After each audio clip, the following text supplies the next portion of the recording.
کہ حضرت حسین کے ساتھ حضرت علی المرتضیٰ کے باقی بیٹے بھی تو تھے نا حضرت حسین کے بھائی. ان میں 3 بھائی وہ ہیں جو حضرت علی کی بیوی ام البنین کی اولاد ہیں. ابو بکر ابن علی، عمر ابن علی، عثمان ابن علی، یہ حضرت علی کے بیٹے ہیں. ام البنین کی اولاد ہیں. ام البنین شمر کے اور ام البنین کی قوم ایک تھی، تو قومی بہن تھی ان کی حضرت علی کی یہ بیوی. تو شمر نے کہا یہ میرے قومی بھانجے لگتے ہیں، اگر حسین کے 3 بھائی، علی کے 3 فرزند میری طرف آ گئے، امان کا خط لے کر جاتا ہوں، ہمارا کام بن جائے گا. تو شمر آیا اور حضرت حسین کے لشکر میں ان کو دیکھ کر کہتے تم تو میرے قومی بہن کے بیٹے ہو، لہٰذا یہ تمہیں امان کا خط ہے، حضرت حسین سے غداری کر کے ادھر آ جاؤ، وعدہ معاف گواہ بن جاؤ، ہم نے ان کے خلاف ایکشن کرنا ہے. تو ان کی رگوں میں بھی تو خون حیدر دوڑ رہا تھا نا.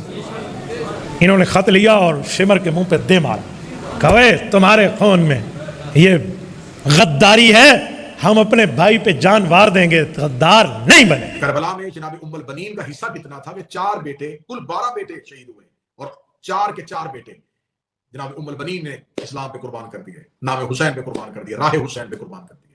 جناب حضرت امام حسین جو ہے یہ کربلا میں شہید ہوئے، 57 برس کی حیات طیبہ تھی. جناب حضرت عباس جو ہے وہ 38 سال یا 38 سال کے درمیان کا عرصہ یہ ام البنین کے بیٹے تھے. حضرت عبداللہ یہ 30 سال کے تھے، جناب ام البنین کے بیٹے تھے. حضرت عمران 28 سال کے تھے، ام البنین کے بیٹے تھے. حضرت جعفر 26 سال کے تھے لیکن جناب ام البنین کے بیٹے تھے. پھر محمد بن علی کربلا میں شہید ہوئے، یہ لیلہ بنت مسعود کے بیٹے تھے. جناب عبید بن علی کربلا میں شہید ہوئے، یہ بھی جناب لیلہ بنت مسعود کے بیٹے تھے. ابراہیم بن علی ام حبیب کے بیٹے تھے. عباس اصغر جو تھے یہ ام حبیب کے بیٹے تھے. محمد اوسط ابن علی جناب امامہ کے بیٹے تھے. جناب اور بن علی اسما بنت امیس کے بیٹے، اور عمیر بن علی ام حبیب کے بیٹے. یہ کل 12 بیٹے ہیں جو کربلا میں شہید ہوئے ہیں، اور ان میں سے 4 بیٹے جو ہیں وہ بی بی ام البنین کے، چاروں کے چاروں جو ہیں وہ بی بی ام البنین نے اسلام پر قربان کیے. اب جناب ام البنین کے خاندان کی طرف اگر ہم آتے ہیں تو ہم دیکھتے ہیں کہ جناب ام البنین جو ہے، جیسا کہ میں نے آپ کو بتایا کہ جناب ام البنین کے والد جو تھے ان کا نام حزام تھا، اور بنی کلاب خاندان عرب کا مشہور ترین خاندان تھا. اور عرب کے لوگ جو تھے وہ ہمیشہ خاندانوں کی وجہ سے پہچانے جاتے تھے. افراد کے کمالات، افراد کے فضائل خاندانی وصف کی وجہ سے مشہور ہوتے تھے. مثلا بنو ہاشم کا بچہ بھی اگر تعارف کرواتا اور وہ یہ کہہ دیتا کہ میں بنی ہاشم میں سے ہوں، تو عرب کے لوگ احترام میں جھک جاتے تھے کہ قبیلہ ہی عزت والا ہے، قبیلہ ہی شرف والا ہے، قبیلہ ہی کمال ہے. بنو سقیف جو تھے، اگر کسی حسین شخص کو دیکھا جاتا تو لوگ کہتے تھے کہ پوچھو کہیں یہ بنو سقیف سے تو نہیں ہے، کیونکہ بنو سقیف کے لوگ جو تھے وہ انتہائی حسین و جمیل ہوا کرتے تھے. جیسے بنی ہاشم عزت میں مشہور تھے، بنو سقیف حسین اور جمیل اور وجاہت اور شخصیت میں مشہور تھے. جیسے کہ بنو امیہ خباثت اور شرارت میں مشہور تھے کہ اگر کسی جگہ پہ کوئی خباثت ظاہر ہوتی تو لوگوں کو پتہ چل جاتا تھا یقیناً تعلق بنی امیہ سے ہوگا. اور جہاں بہادری کا ذکر آتا تھا وہاں بنی کلاب کا نام آتا تھا. جیو قبلہ جیو. جہاں تذکرہ شجاعت کا ہوتا تھا تو سوال ہی پیدا نہیں ہوتا کہیں شجاعت کا تذکرہ ہو اور وہاں بنی کلاب کا تذکرہ نہ ہو. بنی کلاب یہ وہ خاندان تھا جو عرب کے بہادر ترین خاندان میں سے تھا. پھر جناب ام البنین جناب فاطمہ کلابیہ، ان کی والدہ کا نام ہے جناب سمامہ بنت سہیل، اور ان کی والدہ جو تھی وہ رسول کی صحابیہ تھی. بی بی ام البنین کے جو والد تھے وہ رسول کے صحابی تھے. بنی کلاب خاندان عرب کے مشہور ترین خاندانوں میں سے تھا. اور کتاب انصاب کی کتابیں اٹھا کے دیکھ لیں، تاریخ کی کتابیں اٹھا کے دیکھ لیں تو اس میں یہ کثرت سے پایا جاتا ہے کہ جناب ام البنین کا جو خاندان تھا عرب کے مشہور ترین خاندانوں میں سے ایک تھا. تمام عرب کے جتنے لشکر ہوتے تھے وہ اپنے سپاہیوں کی تربیت کے لیے بنی کلاب کے خاندان کے افراد میں سے کسی نہ کسی فرد کی خدمت حاصل کرتے تھے. آپ کی والدہ جناب سمامہ بنت سہیل بن عامر بن مالک بن جعفر بن کلاب رسول کے ساتھ شجرہ ملا ہے. جناب حضرت عباس کا ننہال جو ہے وہ شجرہ رسول کے ساتھ مل رہا ہے. سبحان اللہ سبحان اللہ. قبلہ جناب کلاب جو تھے جہاں سے نسل رسول آگے آ کے منتقل ہوئی ہے تو جناب کلاب تک یہ شجرہ جا رہا ہے جناب عباس کی ماں کا.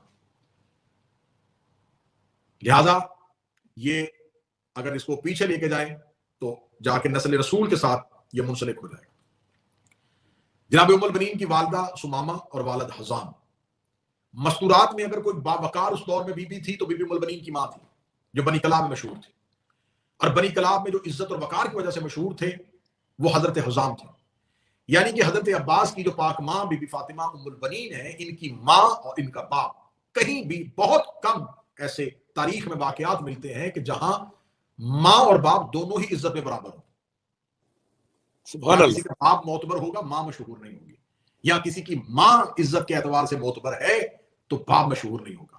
شہزادی ام البنین وہ ہیں کہ جن کی ماں اور باپ عرب میں شرافت اور عزت کی وجہ سے دونوں ہی مشہور تھے. سبحان اللہ.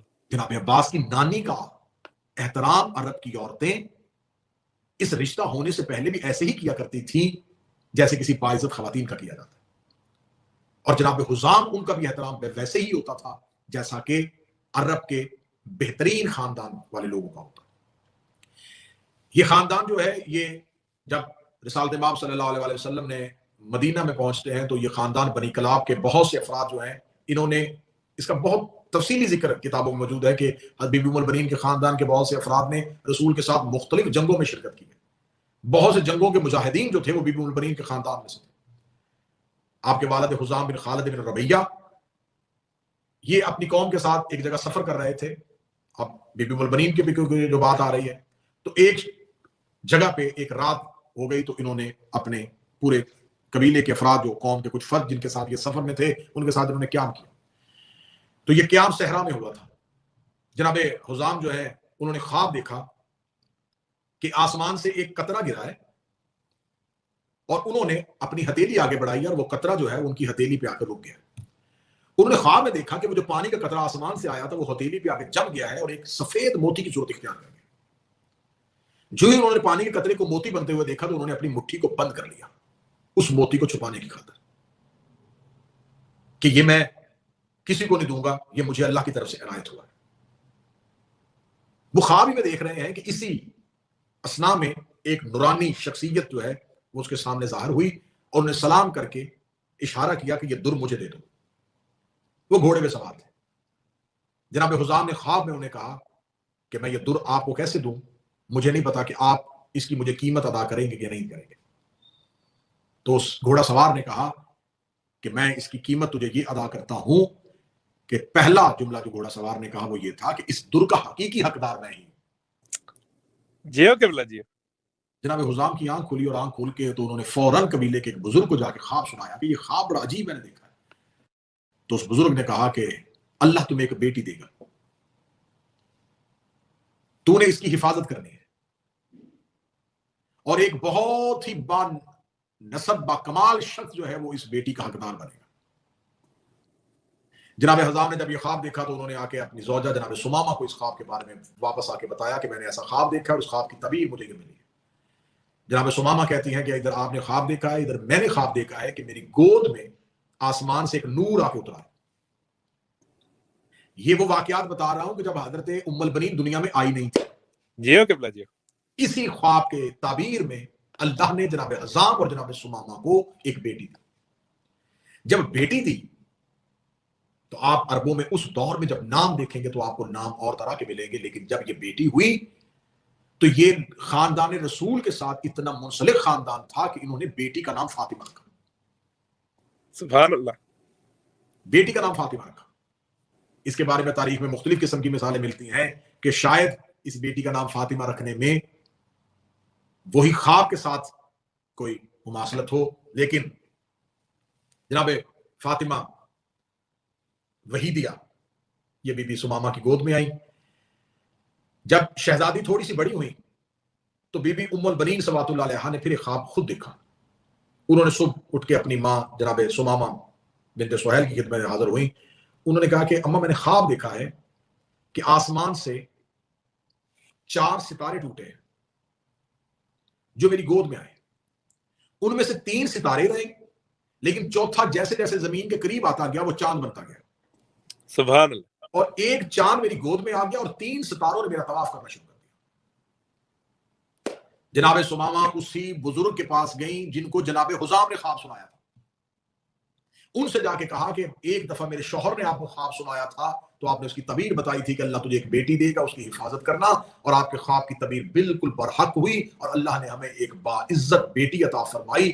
اب اس بیٹی کو یہ خواب آیا ہے کہ اس نے آسمان سے 4 ستاروں کو ٹوٹتے ہوئے دیکھا ہے اور ایک چاند گود میں اور 3 ستاروں نے طواف کرنا شروع کر دیا ہے. اتنا کہنا تھا, بزرگ اپنی جگہ سے اٹھا اور اٹھ کے دونوں ہاتھ پیشانی پہ رکھ کے کہنے لگا اپنی بیٹی کو میرا سلام پیش کیجیے گا, خدا اسے 4 بیٹے دے گا جن میں سے 3 جو تھے وہ ستارے تھے اور ایک چاند بن کے زمانے میں طلوع. نعرہ حیدری